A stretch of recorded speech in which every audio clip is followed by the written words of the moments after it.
esta hora de la mañana le damos la bienvenida aquí en los estudios al señor doctor Ramiro Aguilar, candidato a vicepresidente de la República por el movimiento Fuerza Ecuador. ¿Cómo está, doctor? ¿Cómo le va? Bienvenido a Guayaquil, Ecuador. Muy buenos días, estamos bien, estamos contentos, estamos terminando el año, un año que ha sido un año difícil, un año trágico, pero que ya se termina por suerte. Pero, ¿cómo lo está tratando el clima? Está fuerte ahora, ¿no? Hay una frase muy bohemia que es del Guayaquil caliente. Guayaquil caliente, Sí, claro. señor. Una obra incluso. Claro, Claro, el teatro. Cuando usted sale en a las calles de Guayaquil en estas épocas, usted vive el Guayaquil caliente, literalmente. Así es, sí. Bueno, ¿cómo así en Fuerza Ecuador? Porque me siento cómodo ideológicamente. Es un partido socialdemócrata, pragmático, que es la ideología que yo profeso. Cómodo porque Dalo Bucaram ha entendido perfectamente la problemática que se viene en mayo del 2017. El gobierno que venga va a administrar un país en crisis. Y Dalo ha sido lo suficientemente serio como para entender eso y para convertir casi en un dogma de fe un compromiso mutuo de no ofrecerle al pueblo ecuatoriano más allá de lo que se pueda cumplir. Y de decirle durante toda la campaña la verdad, por más cruda y difícil que sea. Porque el próximo gobierno va a administrar una crisis que este gobierno está barriendo debajo de la alfombra, está empujando hasta mayo del 2017. Y si usted le miente al pueblo ecuatoriano, le exagera, le hiperboliza las ofertas de campaña, el resultado va a ser que a partir de junio, julio del 2017, con legítima razón sus electores le digan: oiga, compadre, ¿y usted no me ofreció A, B, C, D, E y F y ahora me dice que está en crisis y que está tomando medidas? Entonces, para dar un espacio de gobernabilidad, hay que llegar a un acuerdo nacional. También en eso Dalo y yo estamos perfectamente convencidos de que es la vía, un acuerdo nacional, un gran consenso nacional, con todos los sectores organizados, sindicatos, profesores, policías, militares, cámaras, estudiantes, sectores gremiales, para poder establecer una agenda mínima de objetivos nacionales que el próximo gobierno debe cumplir para sacar al Ecuador de la crisis.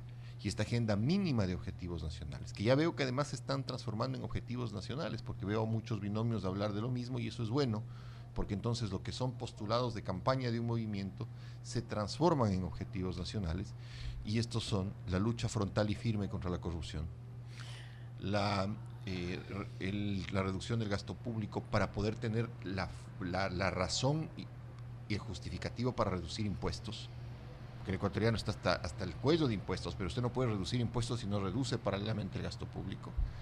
La renegociación y auditoría de la deuda pública ecuatoriana, la interna y la externa, que estamos llegando casi al límite de endeudamiento del 40% del PIB. Y finalmente la reinstitucionalización del país, es decir, devolverle a la función judicial independencia, devolverles a los comunicadores la facultad de hacer periodismo de investigación, devolverle a la Asamblea su voluntad, su autonomía de voluntad, tener autoridades de control independientes y autónomas como el Contralor y el Fiscal, el Consejo Nacional Electoral, el Tribunal, la Corte Constitucional, el Consejo Nacional de la Judicatura, rescatarlos de este secuestro político que les ha tendido el correísmo y su partido. Y creo que con eso podemos tener un gobierno que le dé sanidad a las cuentas fiscales, que pueda administrar con austeridad los recursos públicos, y un gobierno que entregará un país en 4 años viable para construir su camino en el siglo XXI. 7:02. Doctor Aguilar, pero cuando usted camina por las calles, los ciudadanos ecuatorianos le dicen: bueno, nosotros lo que queremos es empleo, seguridad, estabilidad, educación, pero más empleo, ¿no? Y cuando usted me dice que van contra la corrupción, que van a quitar el sector público, van a bajar el número de burócratas, ¿qué hacemos entonces? ¿Cómo creamos empleo? ¿Cómo vamos a ver o vamos a reinsertar al sector privado en la economía, porque como usted sabe, el modelo económico de este gobierno ha sido desde el sector público hacia adelante y el sector privado de alguna manera quedó rezagado. La creación de empleo, que es una oferta de todos los políticos, y particularmente cuando efectivamente, como usted lo dice, es un reclamo ciudadano diario en todo el país, se vuelve un lugar común o un ofrecimiento vano si no se lo aterriza. Y la propuesta del binomio de Dalo Bucarán y Ramiro Aguilar es completamente aterrizada y se la voy a explicar. Hay dos formas de fomentar el empleo privado en el Ecuador.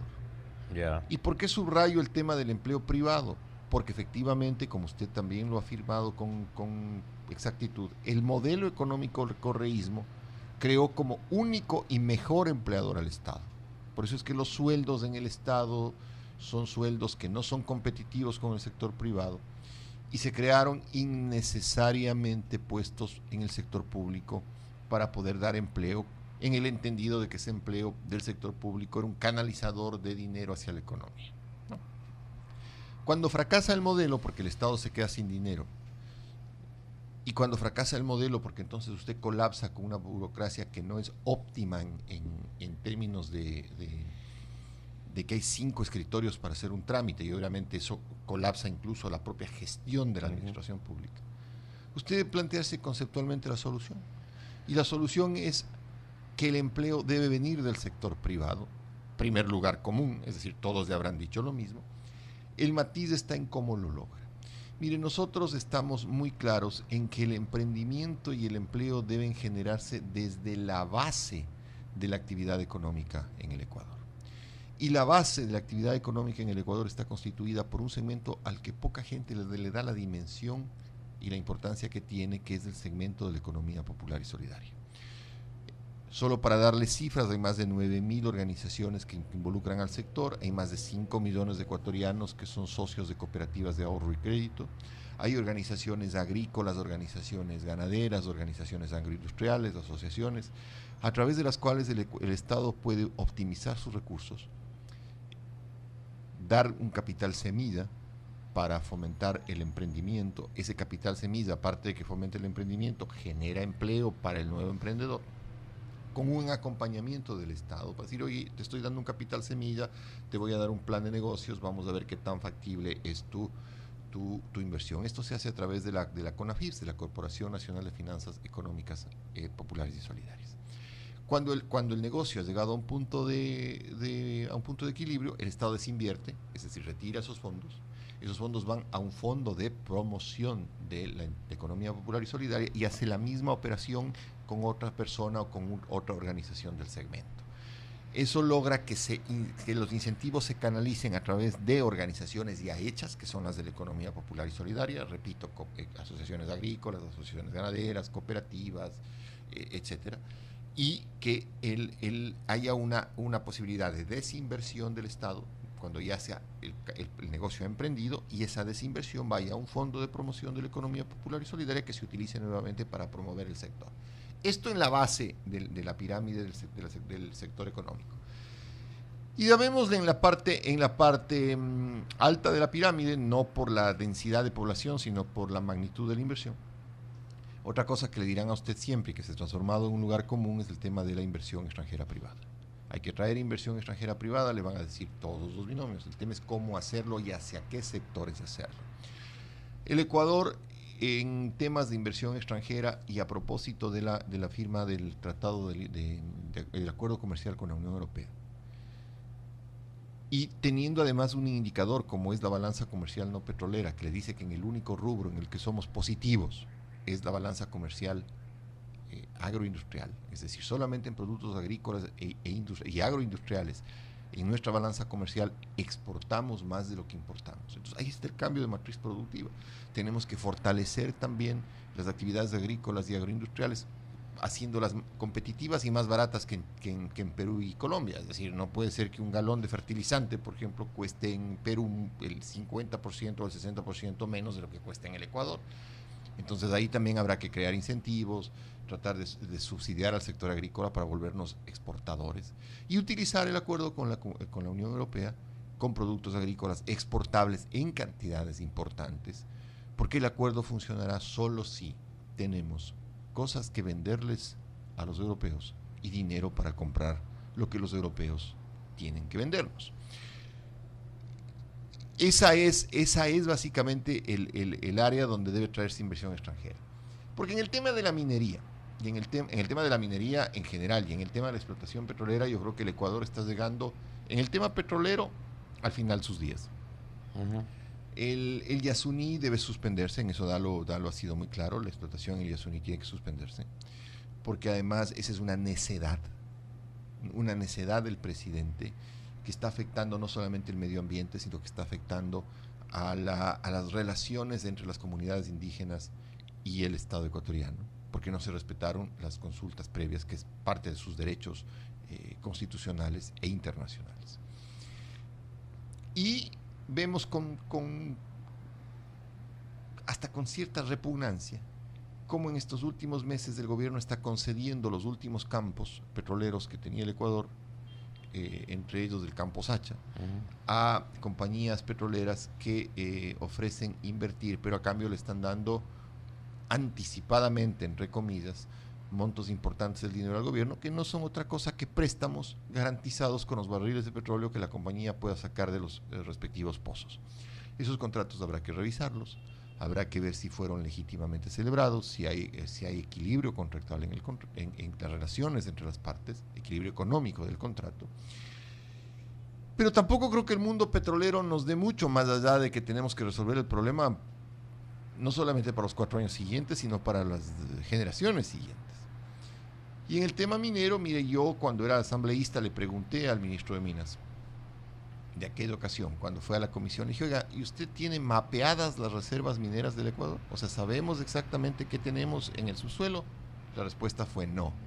Por eso es que en temas mineros hay un problema, y el problema es que hay dadas concesiones, pero los concesionarios no invirtieron un centavo, es decir, son dueños de la concesión, y lo que están haciendo es permitiendo que mineros artesanales operen dentro de sus concesiones y están cobrando solo por tener la concesión, pero no le ponen un centavo de inversión macro al tema minero. Creo que esas concesiones hay que revisarlas además al amparo de la ley, porque la ley dice que si es que la concesión no se usa debe ser revertida. Y empezar a desarrollar un Ecuador desde lo económico que sea mucho más pragmático, más realista, menos, la palabra es menos soñador y más realista. 7:11 minutos, dialogando con el doctor Ramiro Aguilar, candidato a la vicepresidencia por el Partido Fuerza Ecuador. Ahora, usted ha señalado muchas aristas de la inversión y los sectores, pero también se ha hablado y se viene hablando de la seguridad jurídica, es decir, pues el inversionista querrá una estabilidad, querrá colocar su dinero en calidad de inversión que sea devuelto y que sea devuelto pues con creces, indudablemente. ¿Cómo le ofrecemos, cómo lo atraemos a ese inversionista local, nacional, extranjero? Porque ese ha sido el cuello de botella, la seguridad jurídica que siempre, por lo menos los sectores productivos, lo vienen reclamando permanentemente. A ver, la seguridad jurídica tiene 2 ejes que son básicos. Primero, la independencia de los jueces. O sea, usted no invertiría en un estado donde el juez es compinche del presidente de la República. Porque si usted tiene un problema judicial con el Estado, usted tiene la absoluta seguridad de que no va a poder ganar ese juicio nunca. Por eso es que en todos los contratos que los chinos celebran con el Ecuador, la jurisdicción es las Cortes de Londres y las leyes inglesas, las que ha firmado este gobierno. A este gobierno nadie le cree que sus jueces son independientes. Entonces, lo primero que hay que hacer para devolver la seguridad jurídica al Ecuador, y es parte de nuestra 4ª propuesta de gobierno, que repito, ahora veo que es un 4º objetivo nacional, es la reinstitucionalización del Estado.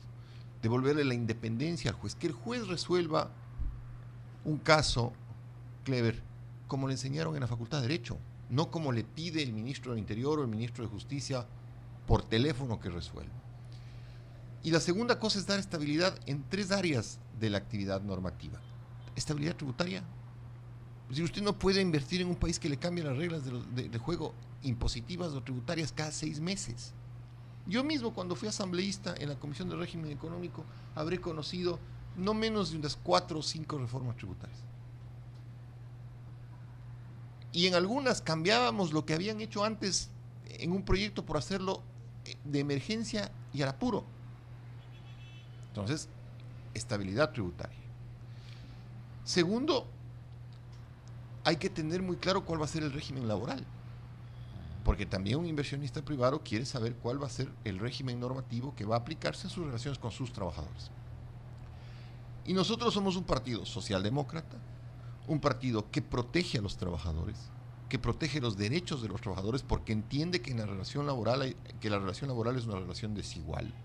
Y esto es de concepto, Clever, de concepto de la Facultad de Derecho.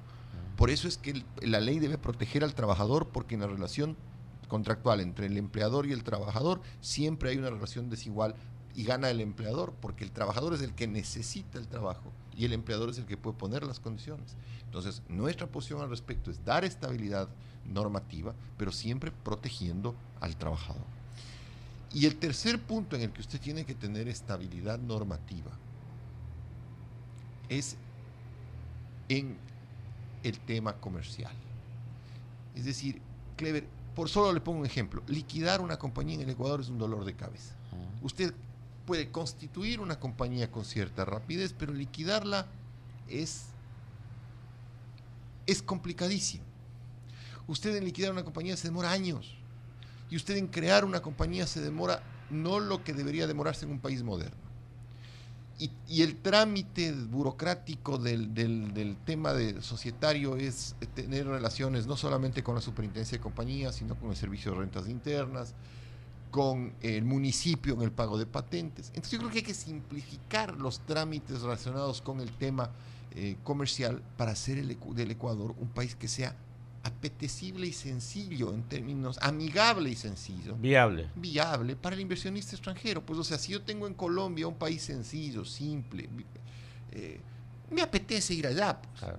Pues tengo un país complejo, en el Ecuador me cambian las leyes tributarias, mis relaciones societarias son tediosas, mis relaciones laborales no están claras. No me apetece ir al Ecuador, porque hay que entender que el inversionista extranjero quiere un país donde pueda ganar, pero donde pueda ganar su dinero limpiamente, donde no haya corrupción, porque eso encarece su inversión, porque la corrupción es encarecer inversión al final del día, y nadie quiere encarecer inversiones, así que los inversionistas descorren a los países corruptos, salvo que sean inversionistas corruptos que quieran entrar en la misma línea. Entonces, Clever, creo que por ahí va la cosa. No hay mucho misterio en este tributación tema. ¿Vamos a afectar los números gruesos o no? A ver, las propuestas de Dalo Bucaram en temas tributarios son las siguientes. Primero, la reducción del IVA al 10% durante el primer año. Aquí les hago algunas reflexiones a los oyentes. Primero, si se cumple la ley de reconstrucción de Manabí, el IVA debería regresar al 12% nacional en mayo. Porque eso dice la ley. No hay ninguna razón para mantenerlo en el 14. ¿Por qué bajarlo al 10? ¿Cuál es la lógica del presidente Bucaram? La lógica de Dalo es, a ver, si yo bajo el IVA al 10%, dejo más dinero en el bolsillo de los ecuatorianos. Y ese dinero que dejo en el bolsillo de los ecuatorianos va a permitir que los ecuatorianos realicen más transacciones comerciales. Eso supone que compenso la disminución de los 2 puntos del IVA que estoy bajando por el número de transacciones comerciales que voy a hacer con gente que se queda con más dinero en el bolsillo. Y luego, a partir del segundo año, hacer un IVA segmentado y diferenciado y progresivo. Y aquí le pongo un ejemplo que la gente dice, eso no se puede hacer. Claro que se puede hacer. Claro que sí. Porque hay ciudades en los Estados Unidos donde sus impuestos son menores. Por ejemplo, si usted quiere comprar una cosa en Nueva York, tiene un impuesto muy alto. Quiere comprar la misma cosa en Washington y tiene un impuesto al valor agregado menor. En España igual. Entonces se puede hacer. Y en el mismo segmento de la economía popular y solidaria, la devolución del IVA como un incentivo, de la misma forma como se lo está haciendo en el tema de los discapacitados y en el tema de los mayores adultos. 7:18. Doctor Aguilar, ¿qué hacemos con la educación? ¿Sigue el CETESID? ¿Vamos con los ingresos libres a la universidad? ¿Dejamos que los estudiantes escojan su carrera? ¿Qué hacemos? Termino brevemente el tema de los impuestos y voy a la educación. Hay Bien. que eliminar el pago del anticipo del impuesto a la renta, que es una barbaridad. Tiene que renta causada, renta agravada. Hay que eliminar de entrada las salvaguardias que están llenando de dólares y piales y aguas verdes y sacando dólares de la economía ecuatoriana, y hay que eliminar hasta dejarlo como un mero impuesto de registro al impuesto a la salida de divisas, del 5% actual al 0.5%. ¿Por qué un impuesto de registro? Porque en economía dolarizada necesitamos saber cuántos dólares salen del país. Vamos a la educación. Yo soy un convencido, Clever, de un postulado que fue bandera de lucha de la generación de mi padre, que es el libre acceso a la universidad. Su generación, Clever, de hecho, debió haber tenido ya como bandera. No, pues si yo fui a las calles a luchar por él. Usted me está entendiendo perfectamente. Claro. Entonces, esa es una cosa que ya no debería estar ni en discusión. El principio del libre acceso a la universidad ecuatoriana, a la universidad pública ecuatoriana, es una conquista de los estudiantes de su generación y de la generación de mi padre. Eso es una conquista, eso ya se logró. Este gobierno es el que nos hizo retroceder al absurdo de haber renunciado a esa conquista. Entonces, mi postulado, porque soy además un creyente de que las conquistas de los sectores sociales tienen que mantenerse, porque son derechos adquiridos. Y es un derecho adquirido de su generación y de las generaciones posteriores, el libre acceso a la universidad. Eso ya no debe discutirse. Hay que regresar al libre acceso a la universidad. Y los preuniversitarios, prepolitécnicos, deben funcionar como funcionan en todas las universidades del mundo, como unos cursos de nivelación para que los chicos que vienen de los distintos colegios secundarios en los preuniversitarios nivelen sus conocimientos y decidan finalmente cuál es la facultad o el colegio o la carrera que quieran seguir. Mucha gente me va a decir, pero es que en los preuniversitarios los chicos desertan. Es que ahí viene el reto de la universidad. Primero, que diseñar un preuniversitario que le permita al chico reorientar su posibilidad de estudiar si es que finalmente decide cambiar de carrera. Y segunda cosa, no importa, porque finalmente la educación pública es un derecho. Es un derecho que lo consiguieron ustedes y nosotros no hemos podido defenderlo. Entonces, mi generación, que es una generación que se quedó en la mitad, como suelo sostener yo, no es la generación de la partidocracia, que es la generación que ahora está entre los 60 y 65 años.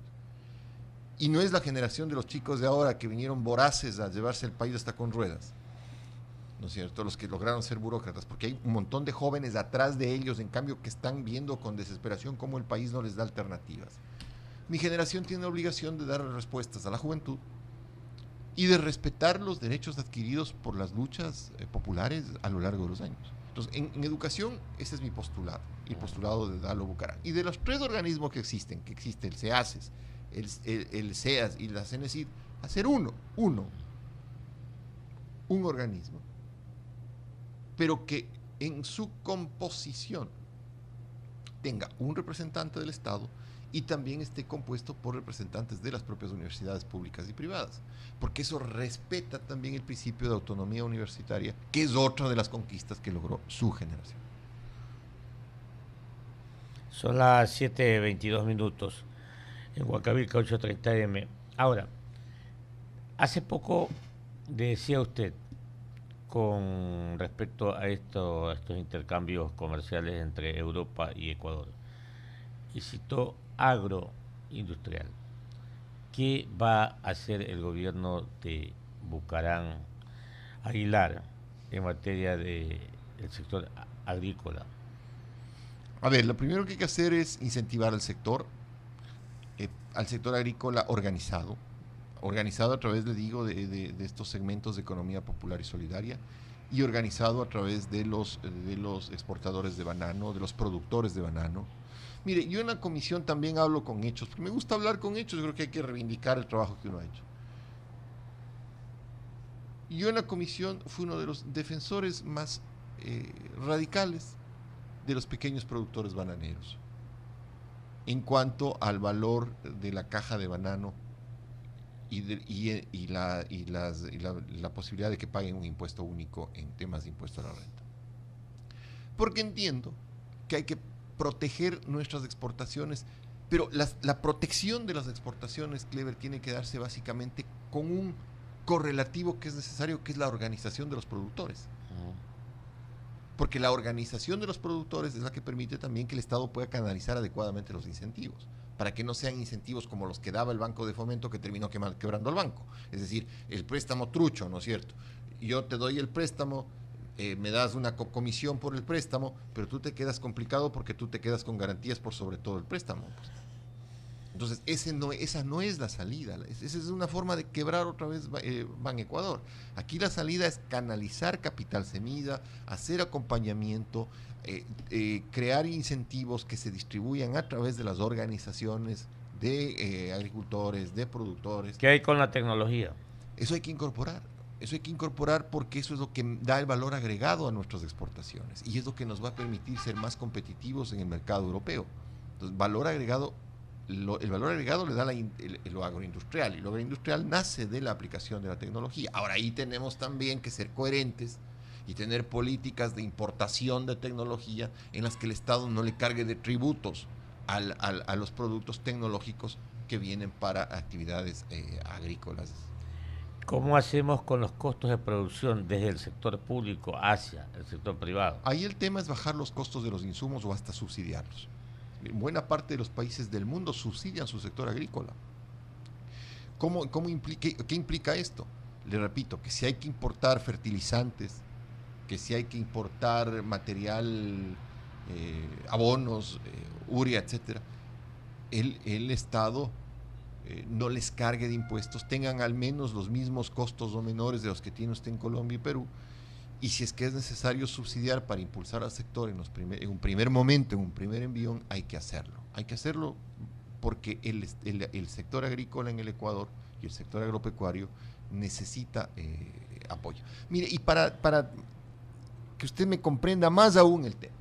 Los oyentes especialmente. Sí, los oyentes, pero con usted porque es estoy disfrutando mucho esta conversación y con los oyentes. En el Triunfo, el alcalde del Triunfo, a pesar de que la Asamblea Nacional dictó una ley interpretativa del Código Orgánico de Organización Territorial, en virtud de la cual se dejaba claramente explicado que las actividades agrícolas y ganaderas no deben pagar patente municipal. O sea, Clever, ya más claro no podíamos decirlo. Dijimos en la ley, señor, si usted hace actividad agrícola, agropecuaria, usted no paga patente municipal. Ayer que estaba chequeando un periódico del Triunfo, me veo con un remitido de la Asociación de Ganaderos y de Agricultores que le decían al alcalde, oiga, ¿cómo es que nos cobra usted el impuesto a la patente si hay una ley interpretativa que dice que no? Entonces, Clever y oyentes, ya frente a eso, ni siquiera depende de la ley, pues depende del señor alcalde del Triunfo que decida aplicar la ley, o en su defecto que los agricultores vayan a pelear en los juzgados y que el señor termine sancionado por desacatar la ley. Me refiero al alcalde del Triunfo. Pero este tipo de cosas que son muy ejemplificadoras nos hacen ver que el tema de la promoción de la actividad agrícola no solamente tiene que ser parte de una vocación de gobierno, sino también de un seguimiento permanente. Porque, por ejemplo, en este tema de la ley, si yo ayer por casualidad no me enteraba, por leer un periódico del Triunfo, remitido, yo habría dado por sentado y por supuesto, porque eso es de sentido común y de lógica, que ya no estaban pagando patentes municipales los agricultores y los ganaderos. Y resulta que todavía hay un alcalde como el del Triunfo, que no sé ni de qué partido es, ni sé cómo se llama, sé el problema, que neciamente necia e ilegalmente sigue queriendo cobrar una patente municipal que ya no debe cobrar porque por eso se interpretó la ley. Tengo un minuto, doctor Aguilar. México acaba de incrementar el 20% a las gasolinas y el 15% al diésel, quitando los subsidios ya de estos combustibles a la sociedad mexicana. ¿Ustedes afectarían los subsidios? No, y le voy a explicar por qué. El subsidio al gas en el Ecuador representa 600 millones de dólares, que dentro de un presupuesto que está por sobre los 36 mil millones de dólares, no tiene sentido quitar ese subsidio. No tiene incidencia. No tiene incidencia. Y en el tema de la refinación de los combustibles, con un precio del petróleo que está el nuestro entre los 30 dólares, 30, 32 dólares, que es lo que estamos vendiendo ahora, ya no debemos estar subsidiando combustibles. O sea, el valor de venta del combustible en este momento debe ser un valor de venta internacional. Entonces, ¿qué sentido tendría? ¿Qué sentido tendría eliminar un subsidio que no existe? Eso sencillamente es encarecer el producto para buscar una fuente de financiamiento. Y eso no lo vamos a hacer. Bueno, doctor Aguilar, qué gusto verlo aquí. El gusto es mío, muchas y que gracias. lo sigan atendiendo bien aquí en Guayaquil. Siempre lo han hecho.